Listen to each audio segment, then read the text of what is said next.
meeting will come to order. The first order of business is the agenda approval. I need a motion. Move approval. And moved and seconded that we approve the agenda. All those in favor say aye. Aye. Opposed? The ayes have it. Public comment on matters not on the agenda.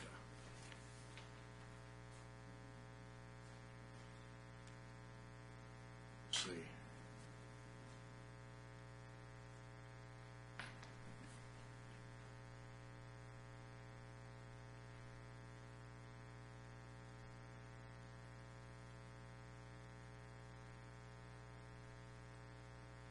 Eric Flick from Chamber of Commerce.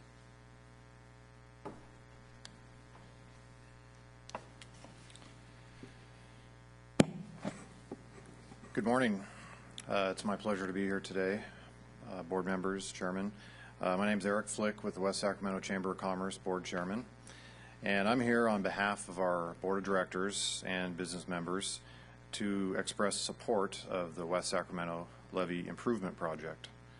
The Chamber strongly believes in the process laid out by WSAFCA and understands there must be demonstrated progress laid out by WSAFCA in order to secure the desired mapping, which will obviously continue development and reasonable flood insurance rates in the future. In the past, the Chamber has taken a position of support on the flood control ballot measure, and we have many business members who also pay in lieu development fees to help support the flood control efforts. So we commend all the improvements completed to date, and we also realize there's much work ahead to secure our city for flood control. With the Southport Levee project being the next big step, the Chamber understands its importance to the city as well as FEMA in terms of demonstrating the significant progress. We also care about the families here who have a substantial impact by the project, and we'd really like to just encourage a fair and equitable outcome for the families involved. In conclusion, we thank WSAFCA for a long-term effort to help provide residents and businesses of our city a safe and stable future, economically and otherwise. And I'm here to present an official letter of support from the West Sacramento Chamber of Commerce. Thank you. Thank you. I have a letter here if you guys.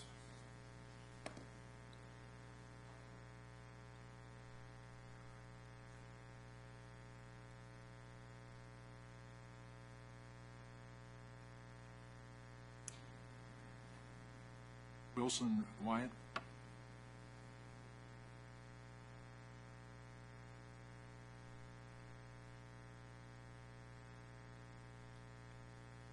Chairman Denton and members of the board, good morning. Wilson Wyatt, representing Seacon Financial.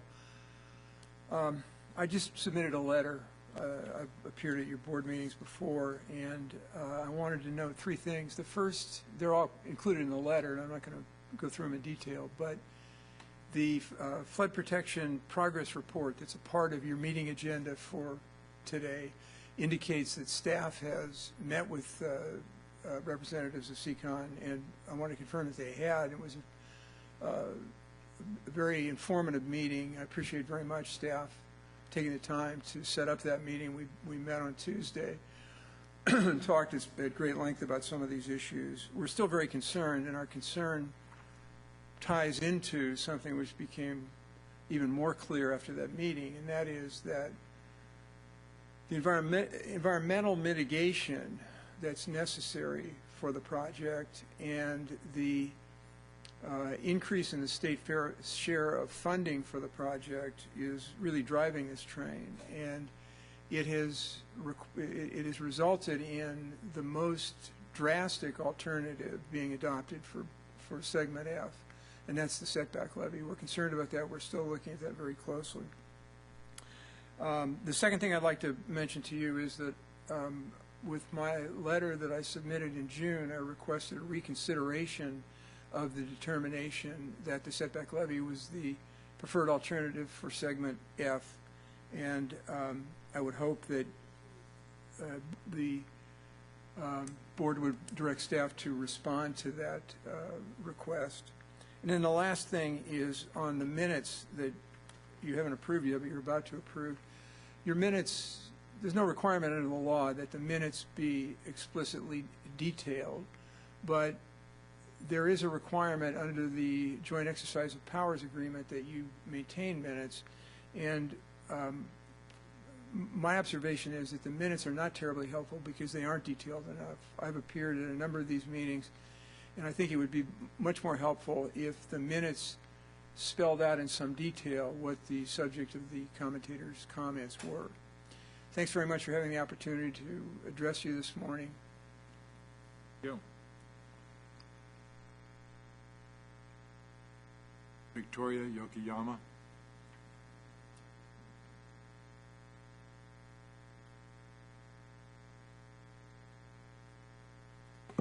Thank you, President Denton and members of the board, for this opportunity to speak on behalf of Yokoyama Farm. At this very moment, the surveyors contracted by the flood agency are on our property trying to determine what they're going to do next and in their future plans with the levee construction process. But as I look back now historically on our land, West Sacramento City has had a lot of plans for us, and they are not always in our favor. For an example, I gave you a letter today that shows that indeed Lake Washington Boulevard is going to transect our property going in an east-west direction. This makes the land almost unusable for farming and definitely is going to mitigate any type of activities we have and plans in the future to put that land into agricultural production. And then the West Sacramento City plans to put Village Parkway, which is going to further divide our land going in the north and south direction. So now we actually have probably about only 50% of the land left to use. And this is our property. This is our heritage. This is our legacy. And now with this setback levee and berm, it's going to take out our riverfront. It's going to wipe out our house, destroy that, and take the first frontage, the first 1/3 of our property, as a matter of fact, on the east side. So we have nothing left. And then, to add insult to injury, it's proposed, including on the maps, that the plan is to remove our topsoil to make the setback levee and berm. Well, I'm definitely getting the message very loud and clear from the city of West Sacramento that we are not wanted there. But we are Americans. We have our rights. We've been there in West Sacramento since the 1940s. This farm is my parents' legacy. It's going to be our future. It's going to be the home of our family now and our future families, and we intend to stay. So I'm asking you, please reconsider the cutoff wall for segment F, and it's specifically in front of our home to save our land, our house, and our future. Thank you. Yeah.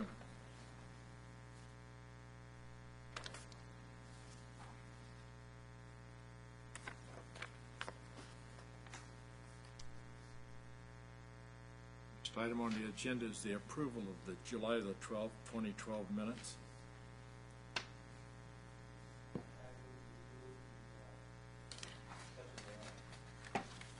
Second. Been moved and seconded. All those in favor say aye. Opposed? The ayes have it. One comment I would make, though, is, and that is Mr. Wentz's comments as far as him appearing before the board. He has done that, and I can't remember off the top of my head if we've noted that in our minutes, but we probably should.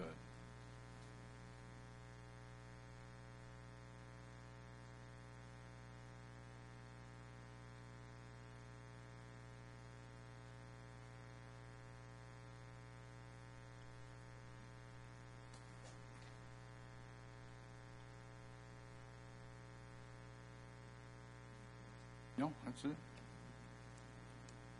Review of our monthly year-to-date revenue and expense. Good morning, Mr. Chairman and members of the board. This cash flow report summarizes expenditure for the month of June 2012. On the receivable side, the agency took in $852,000 approximately of state funds that offset design and construction expenditures. There were some miscellaneous write-offs in the assessments column for uncollectible assessments and some refunds to certain properties. On the payable side, there were approximately $3.7 million in expenditures. They were mostly in the CIP, $1.6 million for the Southport project, and closeout work in the Rivers and CHP projects. Additionally, we booked $1.3 million in debt service payments for the 2008 and 11 bonds and made transfers to RD 900 537 into the city of West Sacramento for $429,000. The ending position is approximately $11.1 million. The upcoming flood assessment has been calculated at $3.8 million, which is an increase of about $85,000 over the previous year, and that includes $553,000 in SBE parcels, and those are things like railways and other things that have SBE numbers rather than assessor parcel numbers and are directly billed. Finance still has not closed out the books yet, so I can't give you a fiscal end year report, and I'd like to do that in September. The report will look at all the agency's accounts and also speak to project retentions and credit for work that's been done on projects that prior to the funding agreements. And so hopefully I'll have that for the board next month, and that ends the report. I'll take any questions.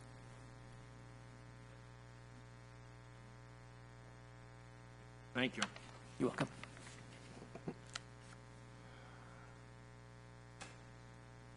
Item number 5 on the agenda, Segment B, Value Engineering Study Status and Preliminary Information. Good morning, President Denton and members of the board. Michael Bassett, City Flood Protection Manager here. This item is a continuous update to the board of our Segment B Value Engineering Study. We're still in the process of producing our analysis work, and our design team is working diligently on the technical analysis to achieve the findings that we're looking for. Just a quick reminder to the board and the public of our program and project priorities. The flood protection program is set up to provide the protection to the entire city. At the same time, we look to minimize impacts to private property as best we can and still deliver the most effective flood protection project for the city.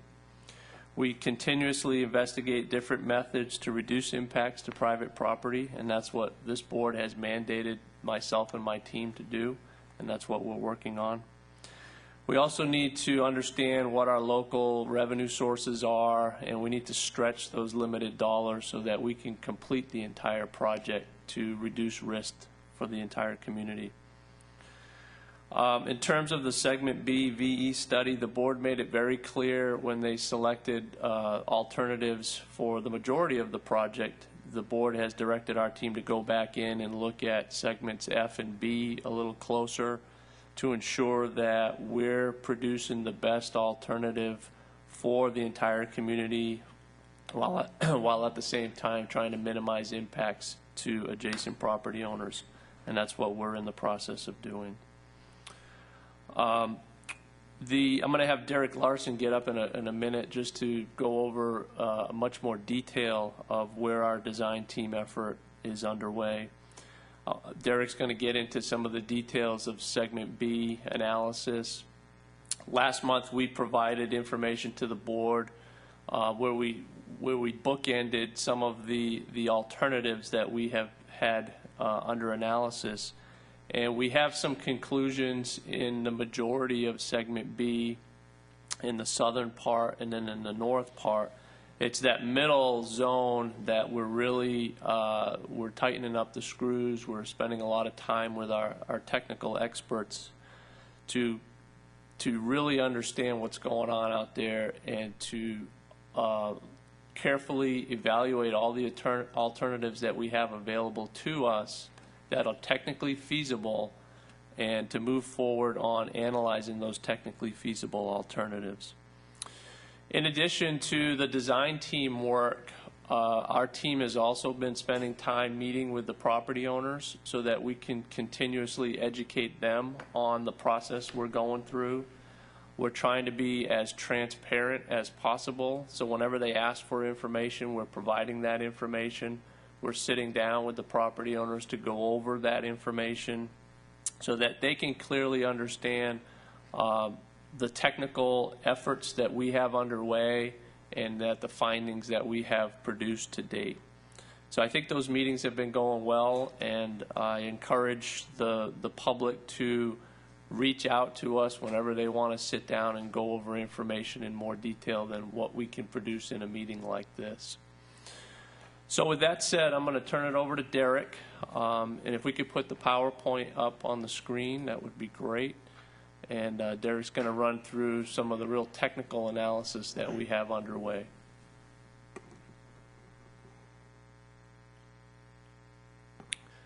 Good morning, Board, Chairman Denton.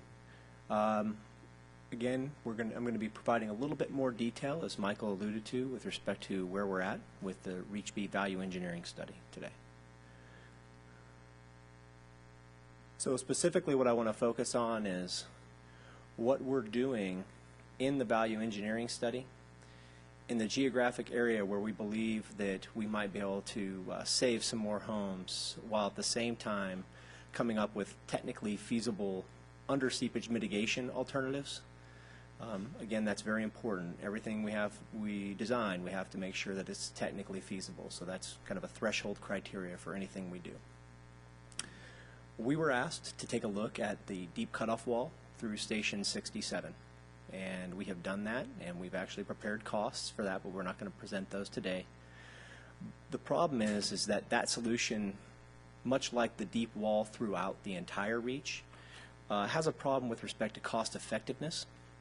So we're also starting to evaluate other under seepage mitigation measures that we believe are more competitive from a cost effective standpoint, while at the same time could reduce impacts to the homes.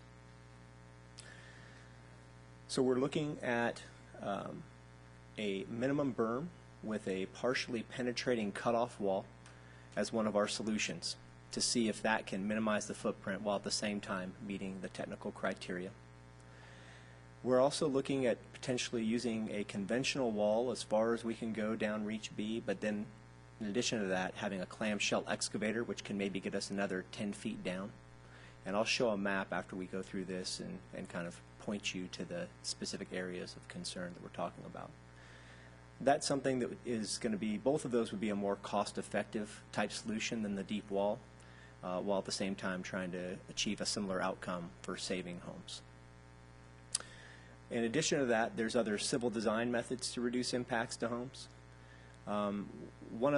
As Michael mentioned, we have met with some of the property owners. We had some very good meetings with the REACH-B property owners. And in one of the meetings, during the meeting, just as a group, property owners and the design team, through brainstorming, kind of maybe thought of some ideas through a reorganization of the transportation network that might help save homes as well in REACH-B. And that's something else that we're looking into. We're trying to leave no stone unturned for minimizing the impacts to the homes. In addition to that, anytime we have flexibility with utility corridors, that's an area where we will definitely avoid taking any homes for utility corridors. So now I'd like to move on to the map and kind of highlight the areas that we're talking about here. So in the past, we've presented the alternative 1 versus alternative 2, and we presented you with information on the cost for that. The staff efforts right now are focused on alternative 2 because it is more favorable for the entire project in achieving our goal of constructing as much of the levee improvements to protect Southport as possible. As you look up onto the map, this is South River Road's on the levee. This is where it comes back down underneath the levee through the old railroad right-of-way, right in here. Okay? And so this is the southern end of the project segment. This is the northern end of the project segment towards the lock. So the area of concern that we're really focusing on now, where we think we can have some real impact on saving homes is essentially the area where the rail alignment and the levee, the confluence of those, down through about station 67, which is essentially this area here. So in that area, again, through the VE study, this is the graphic that shows the deep wall going to station 67, which we will have results for that we'll present in the VE study.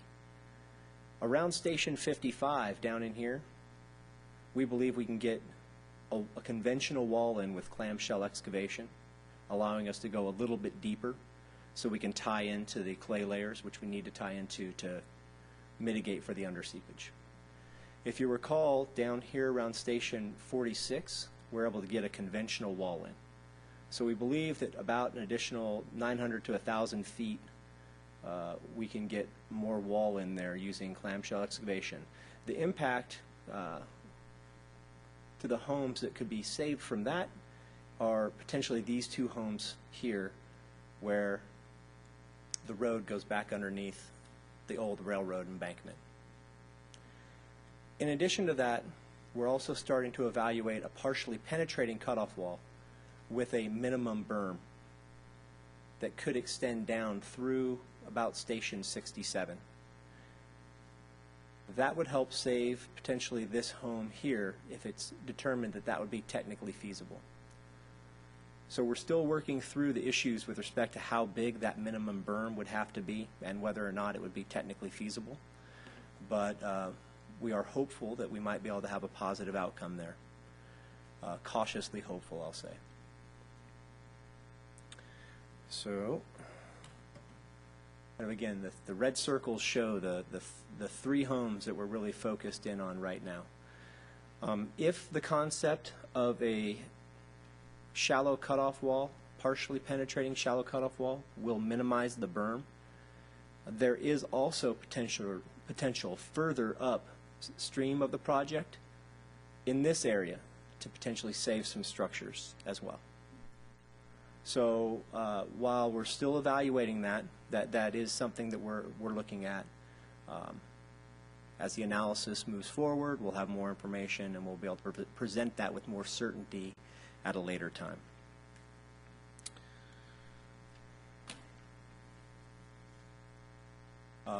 So with that, I'd like to just talk a little bit now about the schedule. So back in February, the board approved Task Order 4, which allowed us to begin moving forward with 65% design on all reaches but B&F, like Michael alluded to. So since that time, the design team has been working very hard. We understand that this is a very sensitive, we're trying to balance private property rights with public safety for the entire region in the city of West Sacramento. That is what's taking us so long, is because we're being so diligent. We're working with our technical experts. We are developing our analysis. We're presenting them to our board of senior consultants.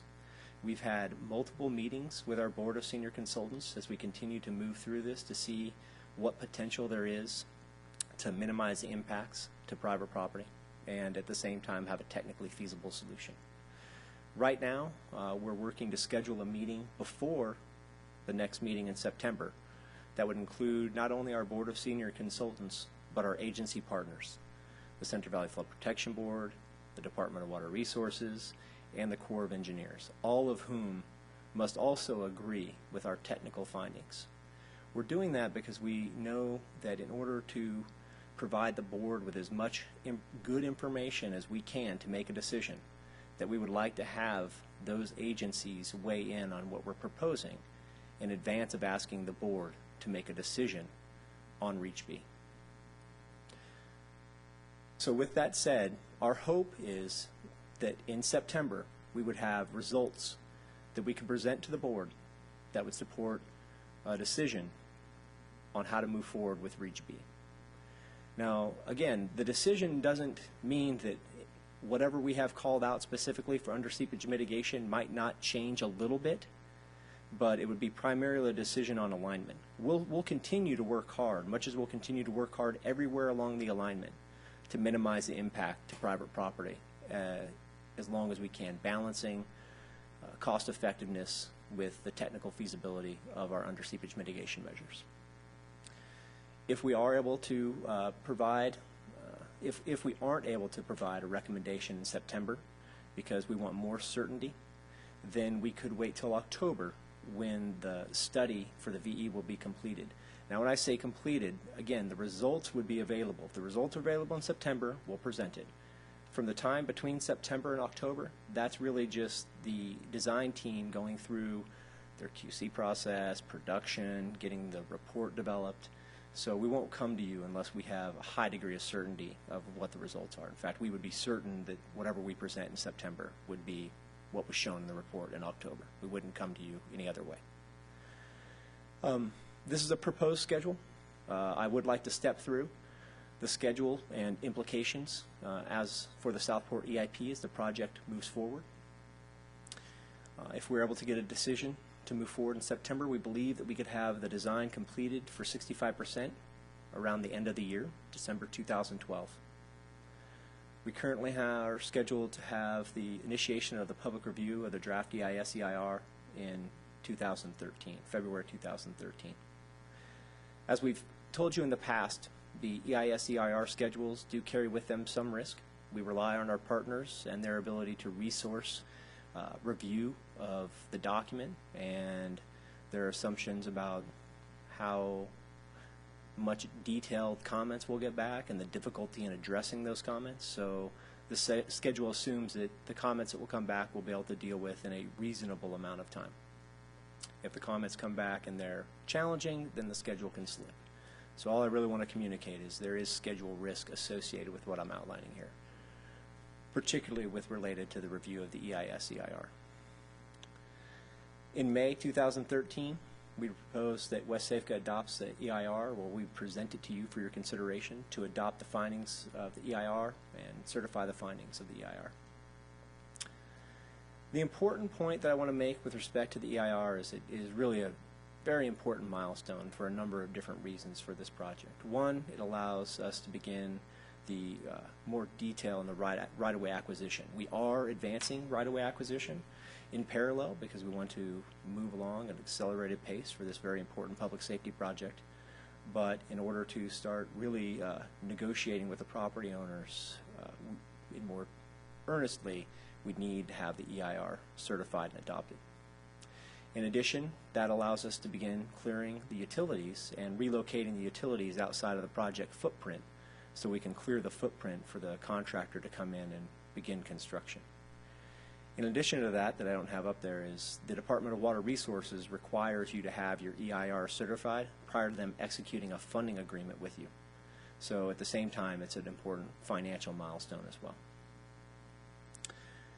We believe we'll have the design finalized around August 2013, and the schedule for the record of decision and the 408 permission is currently in December 2013. So depending on our ability to secure right-of-way and relocate the utilities, we believe that we will be initiating construction in some way, shape, or form in April 2014 on the project. So with that, if there are any questions. Thank you very much. Thank you. So just to recap on a couple of important items that Derek talked about, our technical team are very busy with the analysis that we have underway. We are accessing our board of senior consultants. We've also reached into HDR, their deep bench from a geotechnical standpoint. We brought in Les Harder, who's very high up at HDR, nationally known geotechnical engineer. He's assisting in the segment B analysis also. And we're really working through the process. We're having good dialogue internally. The next step, as Derek highlighted, we're going to be reaching out to our state and federal partners to ensure that they also concur with our findings and are comfortable with the way that we're going to propose to move forward. That's a key item, not only from a technical standpoint, but from a funding standpoint. We need to make it very clear to the board that whichever alternatives are technically feasible, some of those alternatives will be cost shared fully by the state and federal partners, and some will not be. They're going to look for the lowest cost alternative, and they will fund that alternative, and anything beyond that, the WSAFCA will have to pick up that share. So we'll make that very clear as we present our findings in the future. But it's a critical component because we are trying to build a $500 million program, and we have limited funding. So it's a key aspect that we all need to keep in mind. We also need to keep in mind that our team is going to present the best engineering design for the program and for the city. We have to weigh a lot of different features that go into a design. It's not just about cost or cost share. It's not just about environmental mitigation. It also is about what is the best product that we want to build so that our long-term operation and maintenance costs will be low, so that we're not experiencing annual erosion like our current levees are experiencing and having to devote millions of dollars to keep those levees maintained in the future. So we have to balance all those features when we make decisions on the best alternative to move forward. So we keep that in mind. We want the board to understand that. We want the public to understand that. So like Derek highlighted, our team is diligently working. We expect to have the completed findings and a recommendation to the board in September. We know we won't have the final report, like a paper report that you can hold in your hand, completed by that time. So we have a decision to make of whether or not we're going to ask this board to make a decision on the final analysis in September, or should we wait until October when we package that final analysis into a hard copy report. We're going to see how the process goes, and we'll decide as we move forward. But in the meantime, we'll continue to communicate with the public. When we have those findings and analysis completed, we'll sit down with those property owners so that they understand where things lie, what staff's recommendations are, and so that we can just continuously communicate and be transparent. So that's the process we see moving forward, and I think that's going to conclude the presentation for this month on Segment B. Question, Mike, is I notice here in one of the letters that we got, they were referring to removal of topsoil or dirt for the new levee and this type of thing. Is this a final decision thing, or is it still under study? Well, number one, I haven't read these letters yet. We just got them. But typically, for borrow, it's going to be a negotiated deal with a landowner. If a landowner doesn't want to sell this program borrow, a deal won't happen. So that's number one. Number two, typically, if a deal is reached to access borrow, typically the process is you would remove the layer of topsoil and store that somewhere, then remove the underlying clay material or borrow material that we would be looking to access, and then the topsoil would be put back on. That's typically the process that we would undergo. Because it's really that topsoil layer that has the majority of the nutrients for agricultural production. Thank you. Just a comment. Mike, I certainly want to commend you and your team, so to speak,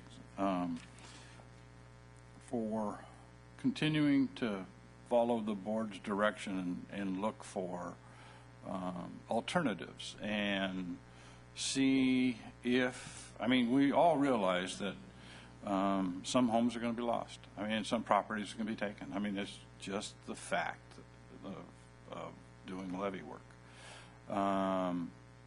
And I certainly appreciate the effort that you're making and the engineering firms are making in order to see if there can be some tweaking so that, you know, even if we save one home, that's a good thing. Save 3, that's even better. Save 4, that's even better. So, you know, I certainly appreciate, because I know that's been the direction of the board, that we look at each and every one of these things and, you know, and really put a fine point to it all. And so I just really wanted to thank you and your team for attempting to do that and continuing to do that. I mean, I don't think everything's cut in stone yet, but, you know, slowly but surely we're getting there. And thank you. Definitely, thank you. Well, if there be no other comment on that, then let's have the West Sacramento area flood control project updates.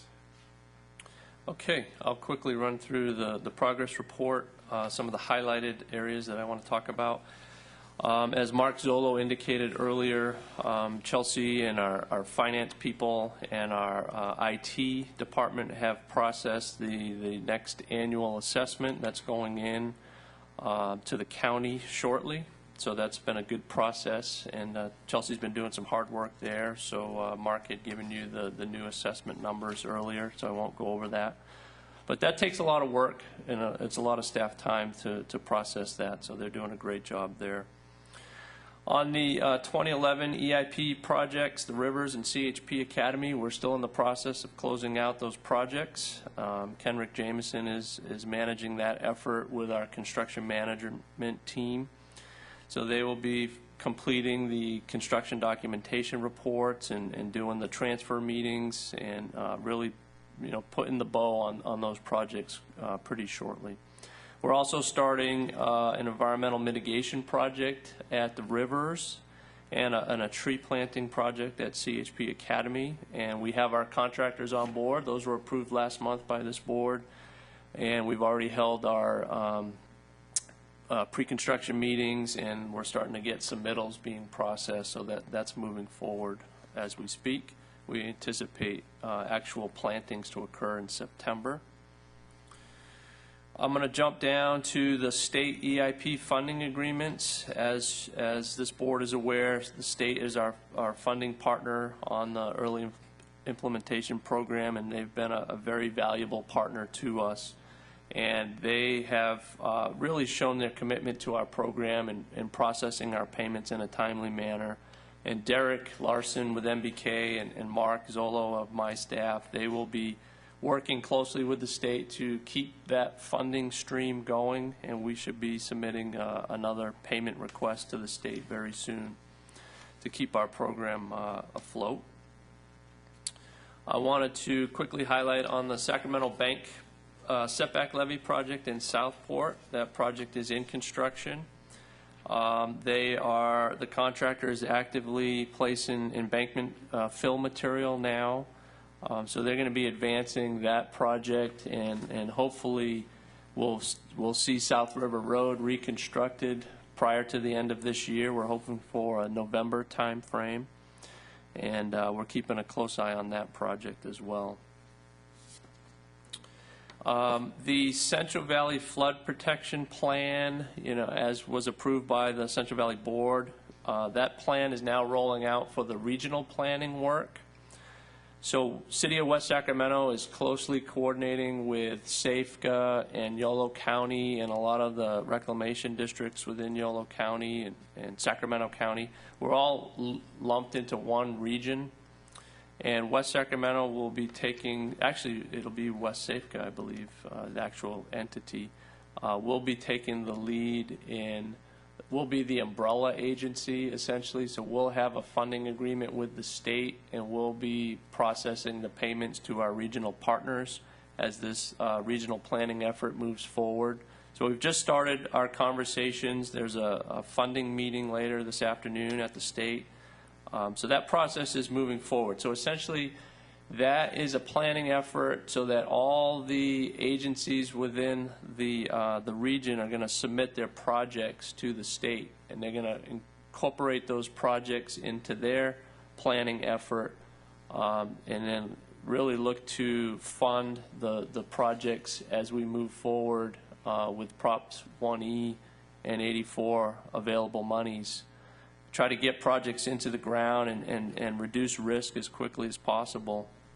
So that process is underway, and we're part of that process, and we're going to help lead the effort in our region. And I believe those are the highlights from the progress report that I wanted to cover today.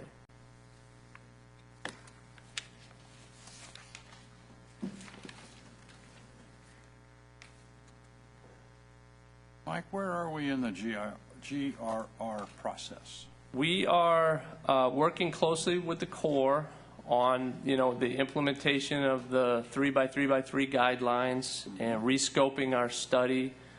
We've gotten a real commitment from the Corps to move our study forward, and they're committing some of their top-level people within the district. They're forming these teams of key chiefs or management staff within the district to oversee certain studies. And we were very fortunate that Eric Nagy, who used to be one of our design managers with HDR, who's now with the Corps, he's a chief of engineering branch over there, he's been assigned to our project. So as this board is very well aware, Eric knows our system very well. He knows what our issues are. He knows what it's going to take to move forward and correct the deficiencies that we have. So Eric's going to be a real advocate for us. In the near term, we're hoping to bring the Corps in to provide an update to this board and to the City Council, and we'll be working on what's the best way to structure that so that you can hear it from them as to their commitment to completing our study and moving it forward. One of the key aspects that we're trying to coordinate with the Corps for the GRR is to tie the key milestone within that study that will allow us to achieve federal credit for the Southport project. And currently, with the schedule that they're producing, it's looking like those two elements will align up quite nicely for us. And we're keeping a very close eye on that. So it's advancing. We're still, the devil's in the details of this 3x3x3 guidance, but we're working very closely with staff. So I'm much more optimistic now than I was 4 or 5 months ago as to the progress of that study. Yep. Do we have any new information as far as FEMA is concerned? As far as what? I'm sorry. FEMA? Payments? FEMA. Oh, FEMA. FEMA. No news on FEMA. The FEMA had passed the NFIP. They did a 5-year extension for the National Flood Insurance Program. So there's really nothing new. We just we continue our dialogue with FEMA. Bill Panos, our Public Works Director, is going to be at the NAFSMA conference next week. A lot of people from headquarters, FEMA headquarters, are going to be there, and Bill's going to have a couple of one-on-one meetings with them. Really, they want to know that our project, our Southport project, is moving forward. They're going to keep a very close eye on our progress, and they've told us that they're going to wait and hold off on any remapping of West Sacramento until we complete this project, as long as we're showing progress. So that continues to be the status of where we're at with FEMA.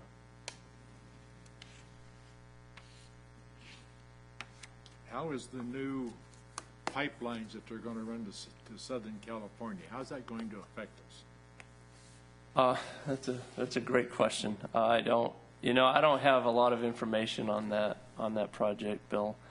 Who knows where that project is going to go, but we keep a close eye to ensure that our system will not be impacted by any type of regional project like that.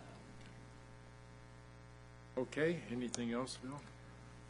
Meeting's adjourned. Well, I have 2 informational items on item 7. We just covered those. Okay. One was, I just wanted to inform the board that the MBK contract was approved by the City Council on July 18th. MBK provides a lot of our overview management of our program. They also help us with our critical funding aspects of our program. So that contract was approved. It's a 2-year contract. So we continue to enjoy the services of MBK engineers. And lastly, I wanted to inform the board and the public that after 12 years of working with the City of West Sacramento, I'm going to be leaving the city. My last day is going to be next Wednesday. I put in my letter of resignation a week ago. I have taken a position with the Sutter Butte Flood Control Agency, and it's their Director of Engineering position. So I'm going to be moving on, but I've certainly enjoyed my time here at the city, working for this board and our city council and all the employees here within the city who I call my friends. So I just wanted to inform the board and the public. We are internally working on my replacement and how we're going to transition my duties, and we'll have answers to that very soon, and those will be communicated out to the board and the public on who my replacement will be and how things may get restructured in the near future. So I just wanted to inform the board about that. That's all I have for Hate to hear information. that. Going to be a hard man to replace. Would be no other informational items. Meeting's adjourned.